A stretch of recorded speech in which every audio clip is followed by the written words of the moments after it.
Students, welcome to my VR Study Point YouTube channel. Today we are going to learn subject SST of class 8 and this is a part of history and lesson number 5 the revolt of 1857. इस lesson का part 1 हमने पहले देखा था. आज का ये जो वीडियो है इस लेसन का पार्ट 2 है. ओके, पार्ट 2 में हम जो पॉइंट्स डिस्कस करने वाले हैं उसमें से फर्स्ट पॉइंट है इकोनॉमिक कॉज. ठीक है, हमने कॉजेस डिस्कस करना है. इसके पहले पॉइंट में हमने पॉलिटिकल कॉज डिस्कस किया था. अब ये है economic cause, discontent among peasant and artisans.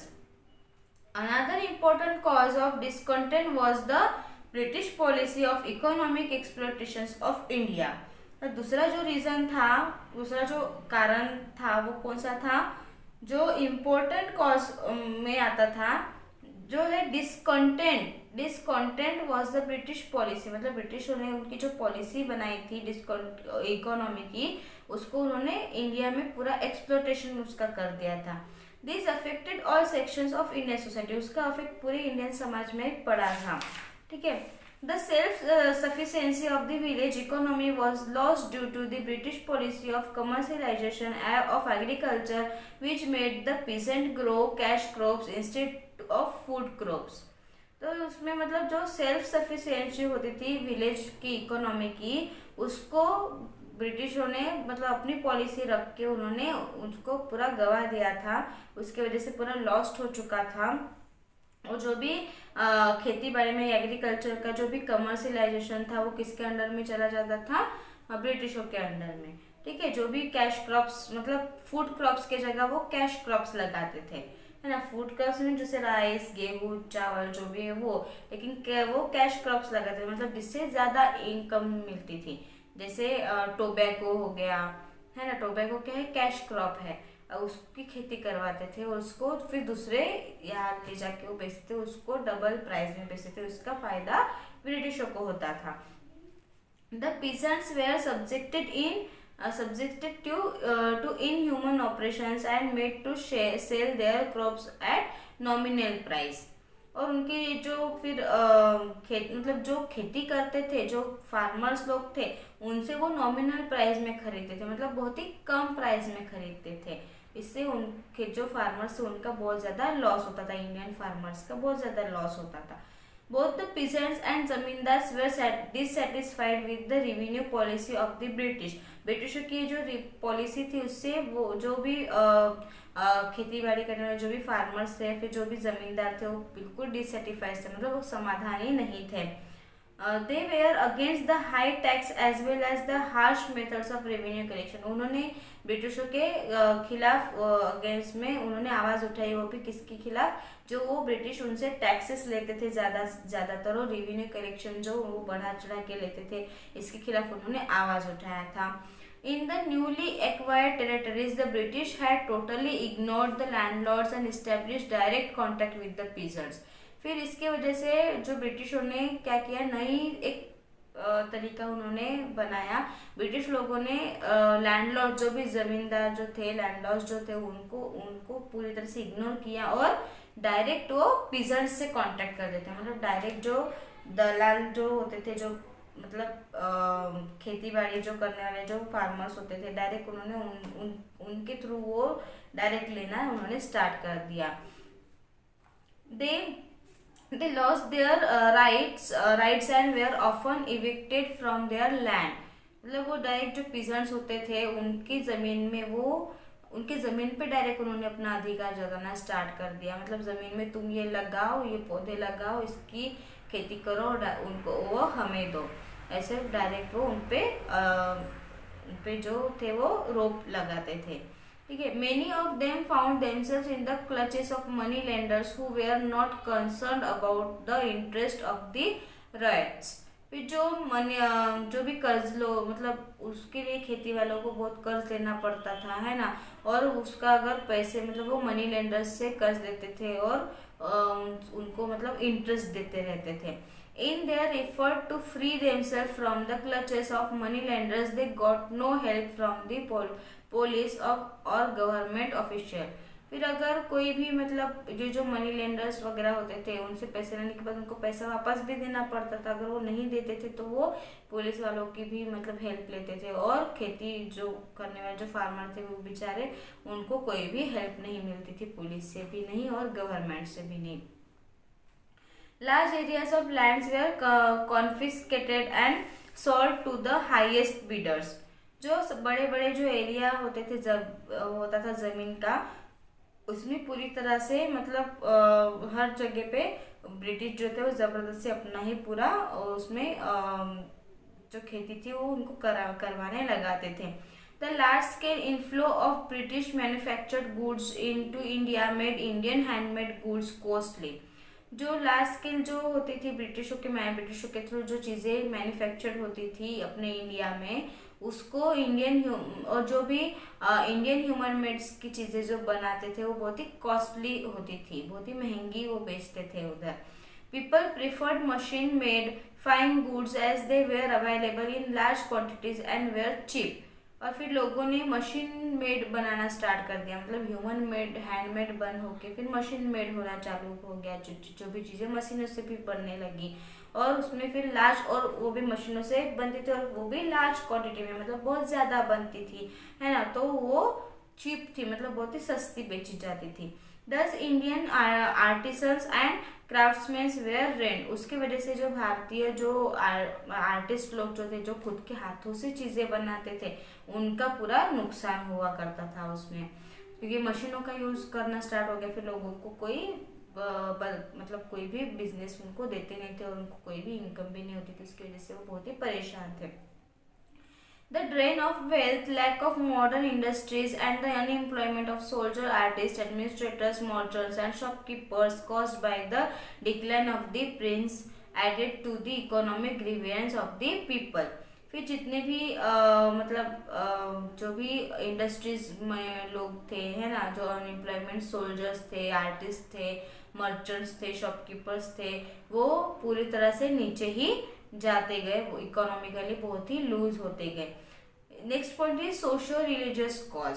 तीसरा जो कॉज है वो है social religious cause. Social reforms, racism and threat to religion were also responsible for threat to the revolt of 1857। मतलब जो सोशल रिफॉर्मर जो होते थे, जिसमें रेसिज्म किया जाता था, है ना, जाति भेद किया जाता था धर्म के ऊपर, तो उसका मतलब जो 1857 का जो आंदोलन है, इसका होने का ये भी एक बहुत बड़ा रीजन है, बहुत ही बड़ा एक रिस्पॉन्सिबल रीजन है। Social reforms and Indian responses to reforms. The British pass law to stop various social events prevailing at that time. These laws were looked upon with great suspicion by conservative sections of Indian society. ब्रिटिशों ने जब ये law पास किया, जब social evils का जो law पास किया उन्होंने, तो उस लॉ में, ये जो लॉ था उसमें बहुत ही ऐसे बड़े बड़े सेक्शंस जो इंडियन समाज के लिए बहुत ही बड़े बड़े रूल्स उसमें बनाए गए। जैसे जो भी रिफॉर्म्स होते थे, जैसे कोई एबोलिशन जो होता था, मतलब एबोलिशन ऑफ सती, जैसे उन्होंने एक नया रूल बनाया था कि किसी भी इंडियन लेडी का अगर हस्बैंड डेथ होता है तो उसको भी वहाँ पे सती जाना पड़ता था, मतलब उसकी जहाँ चिता जलती थी जो उसी आग में उसको भी डाल दिया जाता था, उसी में जला दिया जाता था। ये भी एक नया रूल उन्होंने लगवाया। उसके बाद legislation of widow remarriage and the extension of western education to women were seen as example of interference in the social customs of the country. मतलब ये सारे जो भी विडो होती थी, विधवा होती थी, उसका रीमैरिज मतलब डबल उसकी शादी करवाना, है ना, वेस्टर्न एजुकेशन देना, औरतों को भी एजुकेशन देना, ये सारे जो कुछ एग्जाम्पल है जो सोशल कस्टम में अपनी कंट्री में लगवाए गए। Next is racism and threat to religion. Social discrimination faced by Indians due to the British attitude of racial superiority was also a major cause of discontent among the Indians. जो racism होते थे समाज में, जो भी भेदभाव किया जाता था धर्म के अनुसार, जाति के ऊपर, है ना, तो उसमें भी मतलब बहुत ज़्यादा जो मेजर कॉजेस, मतलब बहुत ही भयानक वो रीज़न था इस चीज़ का 1857 का आंदोलन होने का। और इसमें they described Hindus as barbarians and Muslims as cruel and intolerant. उन्होंने हिंदूज को कैसे मतलब उनका डिस्क्राइब कर दिया था कि हिंदू के लोग कैसे होते हैं, मुस्लिम के लोग कैसे होते हैं। उन्होंने डिस्क्राइब किया था कि हिंदू के जो लोग हैं वो बिल्कुल बार्बेरियन की तरह होते हैं और मुस्लिम जो है वो बहुत ही क्रूएल मतलब बहुत ही बुरे होते हैं और बहुत ही इंटॉलरेंट होते हैं। The British officers often assaulted and insulted Indians publicly. British जो ऑफिसर थे वो इस सारी चीज़ों का बहुत ही ज़्यादा इंसल्ट करते थे, पब्लिकली इंसल्ट करते थे मतलब हिंदू मुस्लिम की इस पे। Educated Indians were denied promotions and opportunities for appointment to high positions. जो एजुकेटेड भारतीय होते थे, इंडियंस जो होते थे, उनको प्रमोशन और कुछ अपॉर्चुनिटी मिलती थी हाई पोजीशन पे उनको अपॉइंट करने की, मतलब जो बहुत ही ज़्यादा पढ़े लिखे होते थे सिर्फ उनको। So people were forced to stick to their subordinate position in all the services and they had to put up with the racial discrimination practiced by the British. तो इसीलिए बहुत जो लोग थे वो हमेशा सबको मतलब बहुत ही ज़्यादा उनको फोर्स किया जाता था कि तुम लोग अपने सर्विस मतलब पढ़ो लिखो और अपनी सर्विस में अपने पोजीशन बढ़ाओ, है ना, और आगे पे बढ़ो, ठीक है। और ये जो रेशियल जो डिस्क्रिमिनेशन है, जो भी भेदभाव है, उसको बंद करो या उसको कम करो। People also felt threatened by the activities of Christian missionaries who were supported by the government. फिर लोगों ने नई एक्टिविटी चलाई जो क्रिश्चियन मिशनरी जो होते थे वो गवर्नमेंट को सपोर्ट करते थे। Land belonging to temples and mosque was taxed, which not only hurt people's religious sentiments but also deprived families dependent on these lands of their income. फिर ब्रिटिशों ने नया रूल चालू कर दिया। उन्होंने जो हिंदुओं के जो मंदिरें और मुस्लिमों के जो मस्जिद वगैरह होते थे उन सारे जगहों पे लैंड रेवेन्यू लगा दिया, उस पर टैक्स लेना उन्होंने स्टार्ट कर दिया। तो ये जो रूल था ये ना ही मतलब सिर्फ उन लोगों को हर्ट ही नहीं करता था बल्कि उन जो लोगों के फैमिलीज जो थे वो उस जमीन के या उस मंदिर के भरोसे पे उनको इनकम मिलती थी, उन भरोसे पे वो जीते थे, उनको भी बहुत बड़ा धक्का लगा था। इसके बाद जो नेक्स्ट कॉज है वो है military cause, discontented sipahis. Indian soldiers who formed more than 85% of the total British troops in India also suffered from the consequence of the oppressive British rule. जो इंडियन सोल्जर्स जो थे military में जो भी soldier होते थे, सैनिक होते थे, जैसे जो 85% से भी ज़्यादा जो टोटल ब्रिटिश ट्रूप्स थे अपने इंडिया में, ठीक है, ब्रिटिश लोगों के ही ज़्यादा थे जो ब्रिटिश रूल को उसमें पूरा इन्वॉल्व करके वो उसके वजह से अपने इंडियन सोल्जर जो थे वो वहाँ पे सफ़र करते थे, बहुत ही प्रॉब्लम्स उनको सफ़र करनी पड़ती थी। The Indian sipahis were looked upon as inferior beings and treated badly by their British superiors. The Indian sipahi जो थे वो सिर्फ ब्रिटिश सुपेरियर को फॉलो करते थे, उनके जो वो जैसे उनको बहुत ही जिस तरीके से ट्रीट करते थे उसी तरह से वो रहते थे। They were paid much less than British soldiers. उनको ब्रिटिश सोल्जर से भी बहुत कम पेमेंट दिया जाता था इंडियन सोल्जर्स को। Avenues of promotion were closed to them as all the higher post in the British Indian army were reserved for the British. और जो भी प्रमोशंस वगैरह दिए जाते थे सोल्जर्स में, जो भी पोस्ट के प्रमोशन दिए जाते थे वो ज़्यादातर ब्रिटिश सोल्जर्स को ही मिलता जाता था। और ब्रिटिश कोई भी अगर हायर पोस्ट की अगर वैकेंसी या फिर कोई जगह है रही तो उसमें ब्रिटिशों के लिए ही रिजर्व पोस्ट वहाँ पे रखी जाती थी। Being a part of Indian society the sipahis also suffered the way others did. और इसकी वजह से इंडियन समाज में भी सिपाही जो इस तरह से जो सफ़र कर रहे थे वहाँ पे, इसकी वजह से इंडियन समाज में भी बहुत बड़ा असर उसका पड़ा था। They were forbidden to wear caste and sectarian marks such as tilak और बियर्ड और टर्बन। मतलब जो वहाँ पे कुछ ऐसे मतलब जैसे कास्ट के हिसाब से वो लोग टीके वगैरह लगाते थे अपने माथे पे, फोरहेड पे, जिसको हम तिलक वगैरह कहते हैं ना, कुमकुम का तिलक या फिर चंदन का वगैरह जो तिलक वगैरह लगाते थे, मार्क करते थे, है ना, वो रिलीजन के अनुसार वो करते थे। Another cause of discontent among the Indian Sipais was that their foreign service allowances or Bata was discontinued causing a reduction in salary. दूसरा जो रीज़न था इसमें वो था इंडियन सिपाही के जो फॉरेन सर्विस जो उनको अलाउ की जाती थी है ना, वो उसको डिसकंटिन्यू उन्होंने कर दिया था, उसका रिडक्शन, और उसमें सैलरी भी कम कर दी थी. In those days, many people in the country believed that if they crossed the sea, they would lose their religion and caste.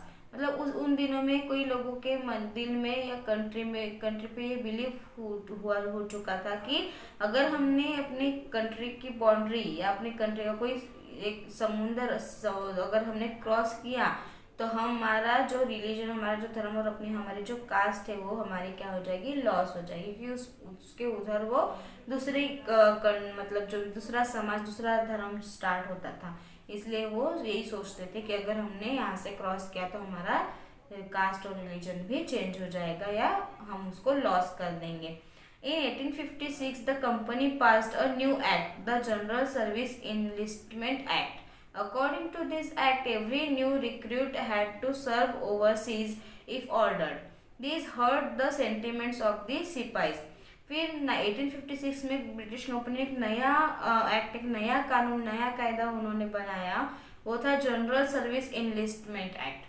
ठीक है, इसमें इस एक्ट के अनुसार क्या होता था, वो लोग ज़्यादातर ओवरसीज के ही रिक्वायरमेंट निकालते थे, मतलब समुद्र के उस पार के, उधर ही बहुत ज़्यादा वैकेंसीज है, उधर की जगह वो निकालते थे ताकि जो भी इंडियन सिपाहीज हैं उनको वो ओवरसीज जाने में वो उनको मजबूर किया जाए.